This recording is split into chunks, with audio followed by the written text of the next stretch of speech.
Fala, minha guerreira! Fala, meu guerreiro! Como é que vocês estão?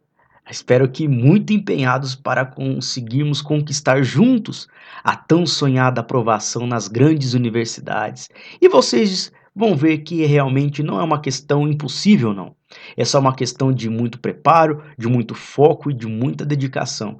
E é isso que ao longo das nossas videoaulas nós trabalhamos muito para que o estudo de vocês se tornasse cada vez mais objetivo, focado e, além disso, para que vocês conseguissem também sintetizar e compreender os principais aspectos e conceitos das nossas áreas de filosofia e sociologia.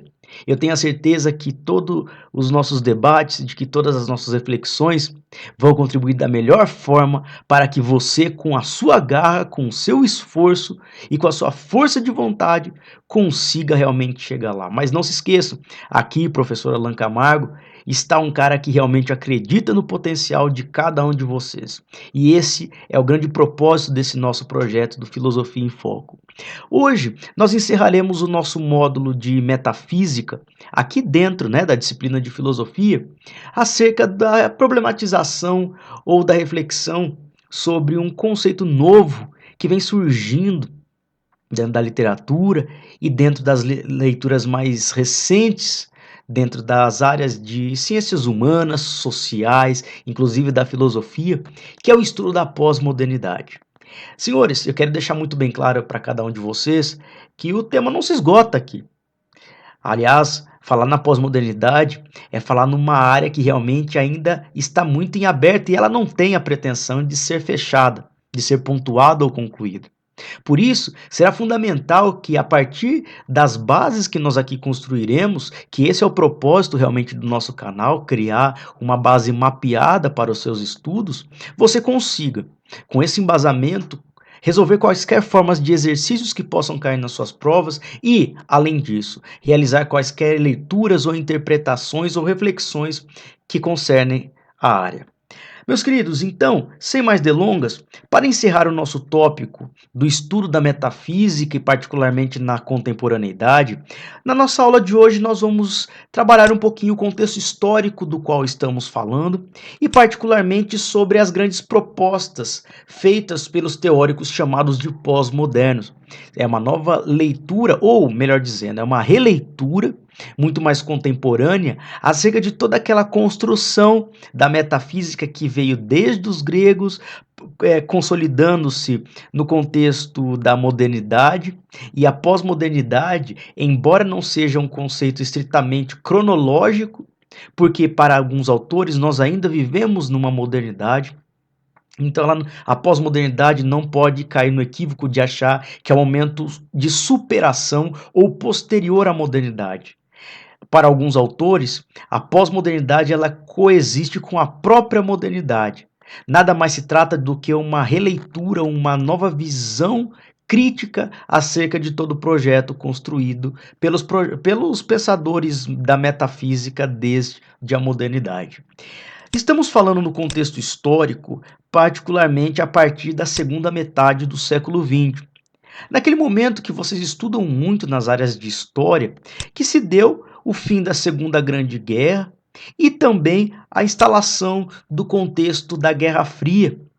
Quando nós temos então o encerramento daquele grande conflito bipolar e a queda do Muro de Berlim, o fim da União Soviética, podemos dizer que a história ela vai se abrir a um novo contexto, a uma nova realidade, muito mais fluido, muito mais complexo, dinâmico, interdependente e que cobra dos analistas, dos estudiosos, dos pesquisadores, dos filósofos, uma visão muito mais crítica em relação a todo o conhecimento humano que foi produzido. Nesse novo contexto, vivemos um dilema muito grande entre conflitos ideológicos, conflitos étnicos e, ao mesmo tempo, em que nós notamos um processo ou um apelo em termos de criar um processo de unificação em termos do capitalismo pós-moderno, pós-industrial ou global. Nós notamos também em muitos contextos mundiais processos reversos em prol da autonomia, em prol de uma autonomia identitária, e aí consiste realmente terreno um tanto quanto cinzento que se trava entre a afirmação e a negação. É aqui que, por exemplo, a própria era da informação, em que constantemente nós somos alvejados pela internet, pela televisão, pelos livros, pelas aulas, inclusive, nós somos cobrados a termos informações sobre todas e quaisquer questões. Vai se passar a questionar qual a validade ou quais os interesses que se permeiam nessa nova realidade. A pós-modernidade, portanto, surge nesse contexto em que as antigas certezas, em que as antigas teorias ou metanarrativas já não fazem mais sentido. Começam a mostrar as suas falhas, começam a mostrar as suas lacunas diante do seu potencial explicativo para esse contexto em que vivemos.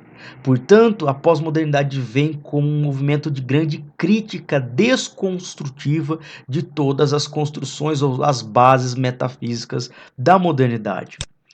Aqui eu coloco para nós alguns traços que são muito recorrentes quando nós tentamos pincelar esse terreno um tanto quanto lodoso, um tanto quanto em aberto da pós-modernidade.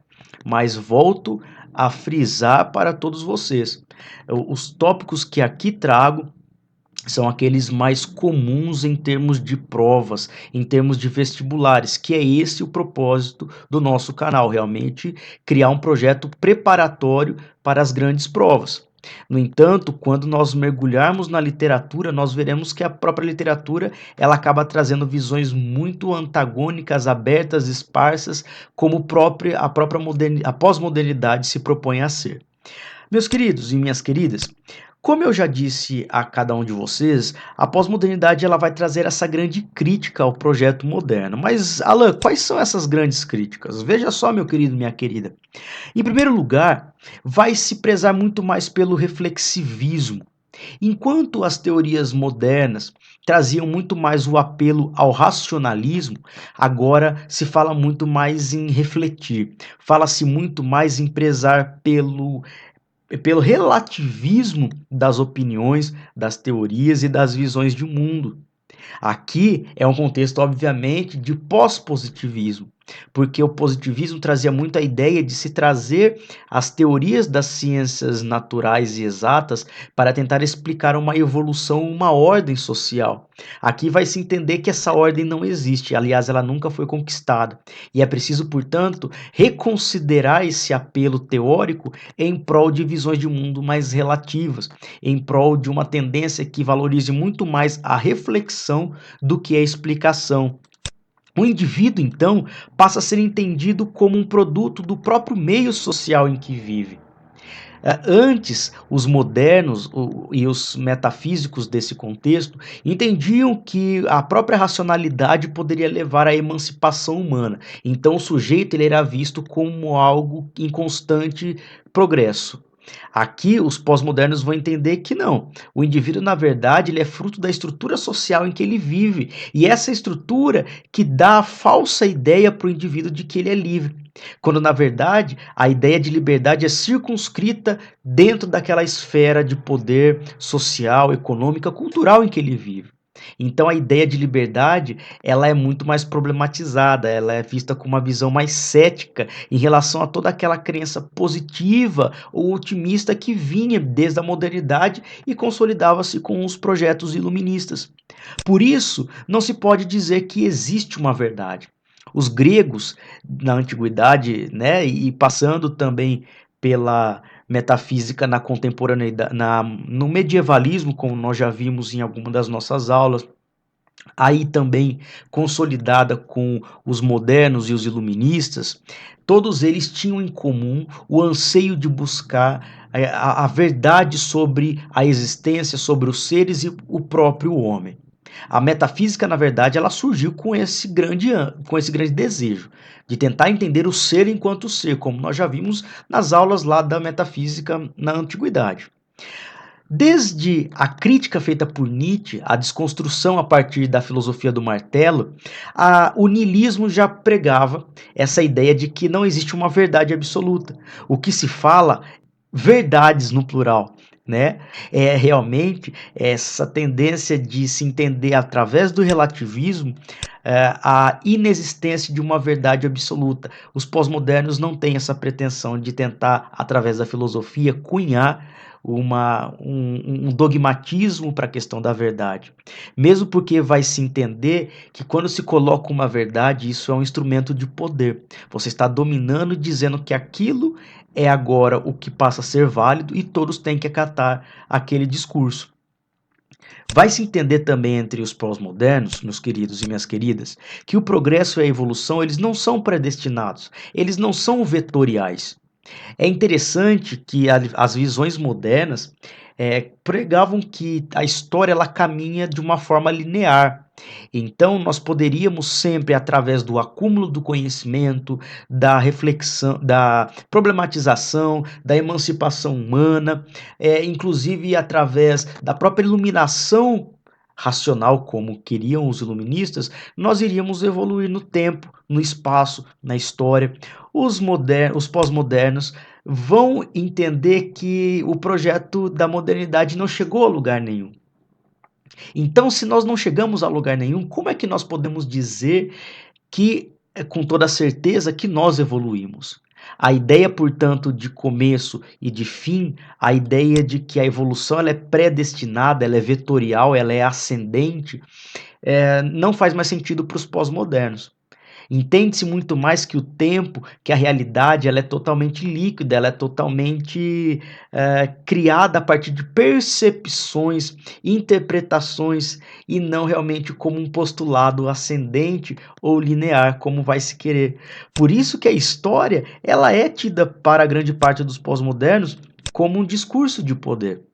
Quando nós estudamos lá nos manuais, nos livros de história ou nas suas aulas, que postula-se a possível ideia de uma evolução começando desde a pré-história até o momento da contemporaneidade, olha, essa visão é muito racionalista. É como se todos os fatos e acontecimentos contribuíssem como numa relação de causa e consequência para que o outro acontecesse e a história, portanto, pudesse caminhar a partir desse motor. Os pós-modernos vão dizer que afirmar essa realidade, propor, portanto, essa leitura histórica, nada mais é do que uma relação de poder, porque vai expressar a vontade, os interesses ou a visão de mundo daqueles que são realmente superiores no contexto social.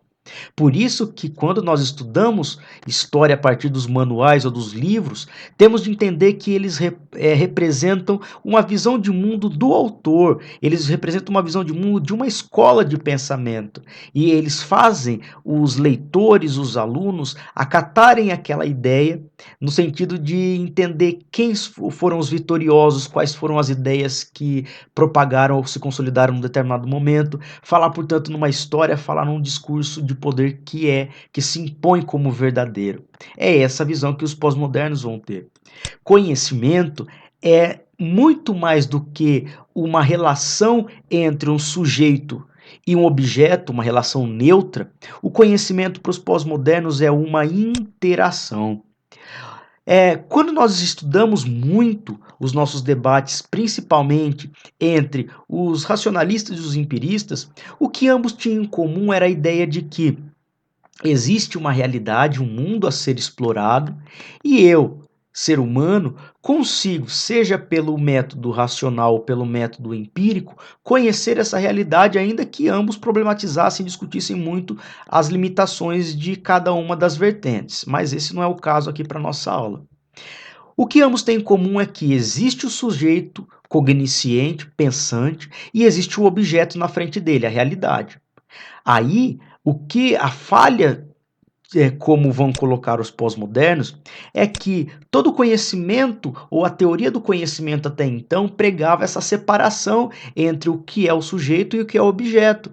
Os pós-modernos, meus queridos e minhas queridas, vão entender que objeto e sujeito eles se confundem. Eles, na verdade, criam uma miscelância de compreensões.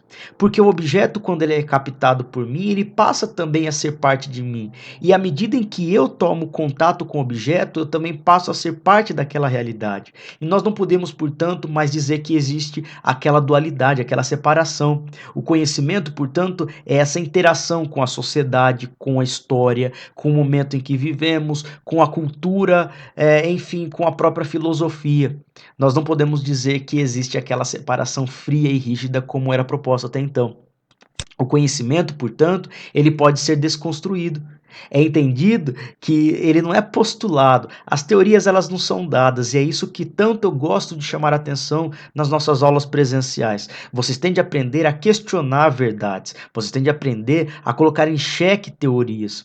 Porque a partir do momento em que vocês entendem que elas são construções humanas, circunscritas a um determinado momento histórico e social, elas fazem parte de uma visão de mundo que é limitada, que é parcial, que faz sentido naquele momento.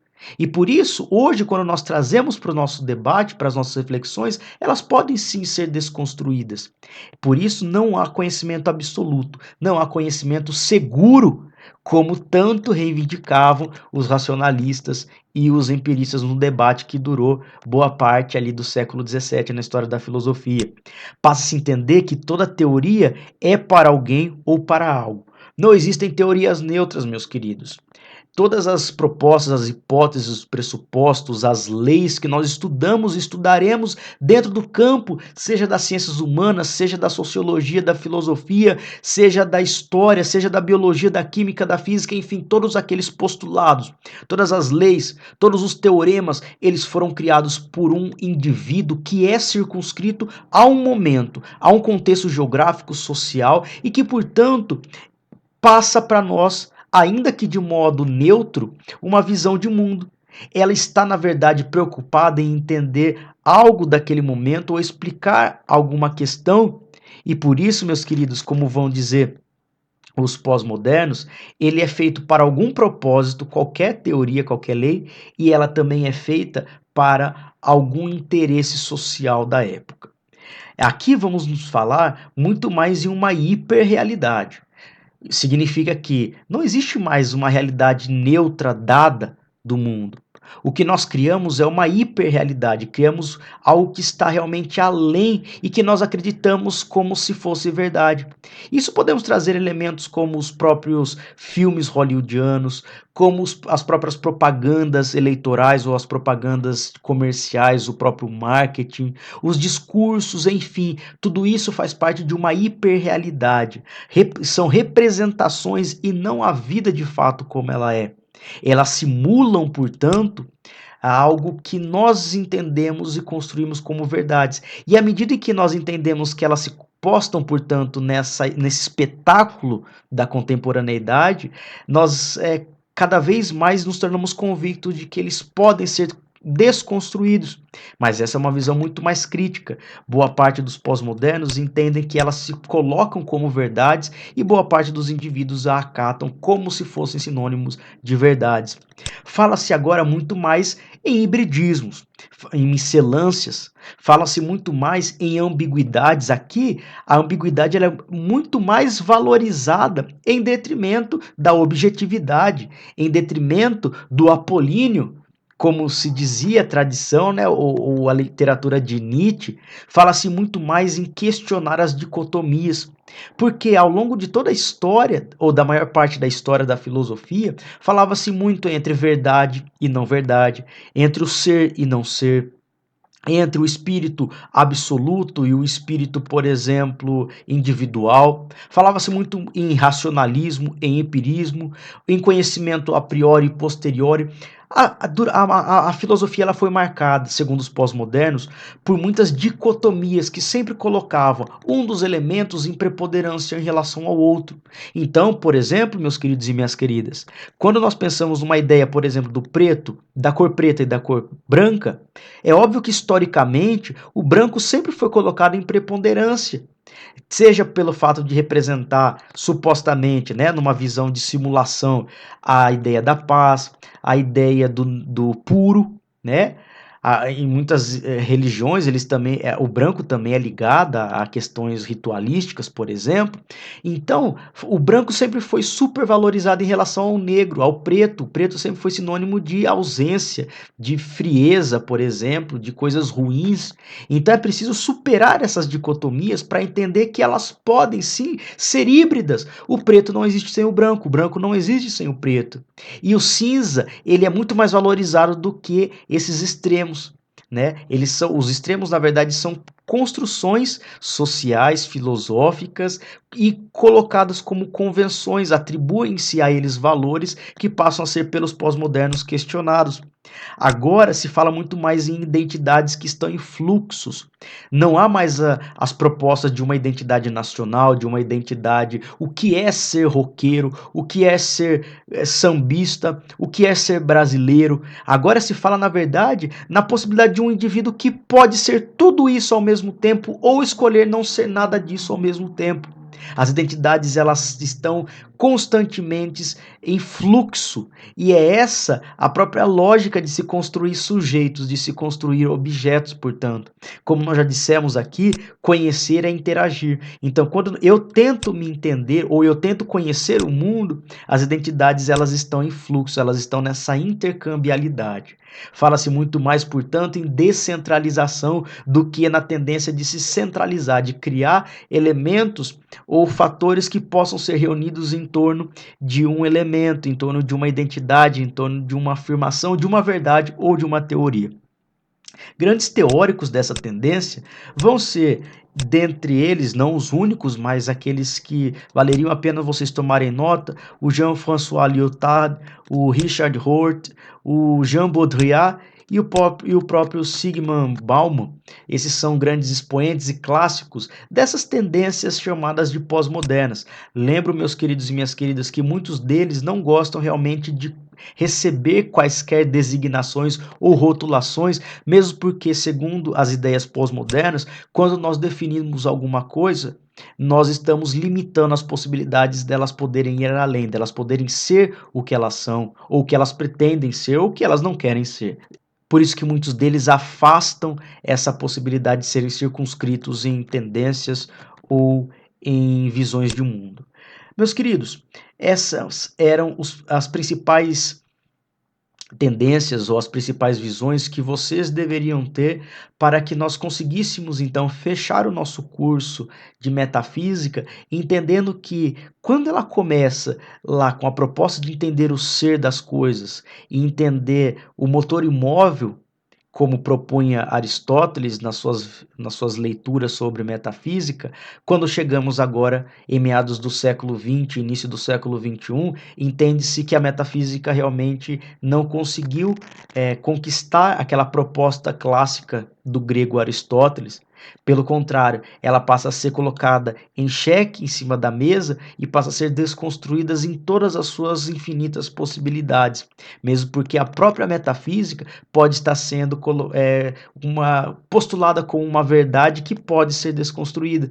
Então, os seres são todos construções humanas e não são seres por si mesmos. Não existe mais para os pós-modernos o ser enquanto ser. Meus queridos e minhas queridas, deixo aqui o meu forte abraço a todos vocês. Foi um prazer enorme acompanhá-los nesse estudo, nessa preparação para os grandes vestibulares e para o Enem.